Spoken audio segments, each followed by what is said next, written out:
La plupart du temps, quand vous venez me consulter au cabinet et que nous commençons à discuter, vous êtes centré sur la résolution d'un ou de plusieurs problèmes. Je ne veux plus fumer, je ne veux plus que mes pensées tournent en rond, je ne veux plus être angoissé.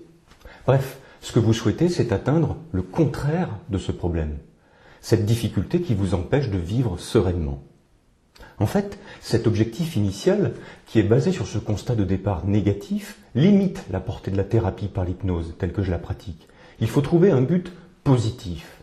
Par exemple, si votre objectif initial est d'arrêter de grignoter, vous pouvez, dans un premier temps, relier cet objectif à un but formulé de façon positive de retrouver votre ligne. Mais vous pouvez aller plus loin encore. Peut-être n'imaginez-vous pas pouvoir également vous débarrasser du jugement des autres, de retrouver la confiance en vous et pourquoi pas, de vous sentir par exemple suffisamment libéré pour sauter en parachute ou toute autre chose encore.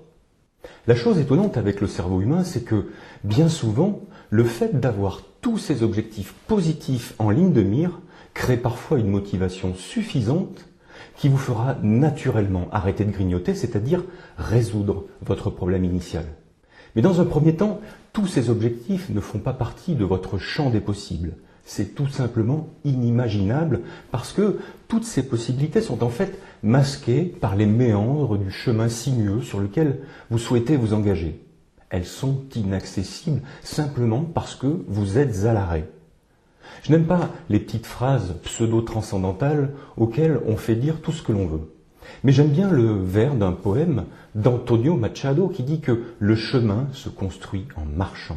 Parce que oui, c'est en vous engageant sur votre chemin que vous commencerez à ressentir, à imaginer, à rêver même toutes les possibilités que ce voyage peut et va vous offrir. Et c'est pour ça que la première séance d'hypnose au cabinet correspond très souvent à une remise en mouvement, à faire que vous vous engagiez sur ce chemin. Et si cette séance reste bien évidemment centrée sur la résolution du problème qui vous a amené à venir me consulter, elle est surtout destinée à ouvrir votre champ des possibles. Qu'est-ce que je pourrais bien faire une fois mon problème résolu? À quoi cela va-t-il pouvoir bien me servir de me débarrasser de ce fardeau?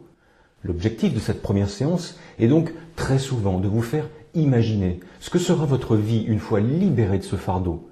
Certains appellent ça sortir de sa zone de confort. Mais vous l'avez compris, je n'aime pas ces expressions toutes faites, d'autant que celle-ci est particulièrement inadaptée. Cette zone de confort est très souvent inconfortable, parfois même très inconfortable pour vous. Je préfère donc dire que plus vous allez avancer et plus votre horizon va se dégager et vous réserver de belles surprises.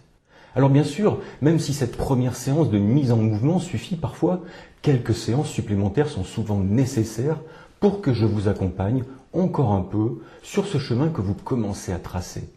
L'important, c'est que très rapidement, vous repreniez plaisir à avancer et à découvrir seul ce chemin.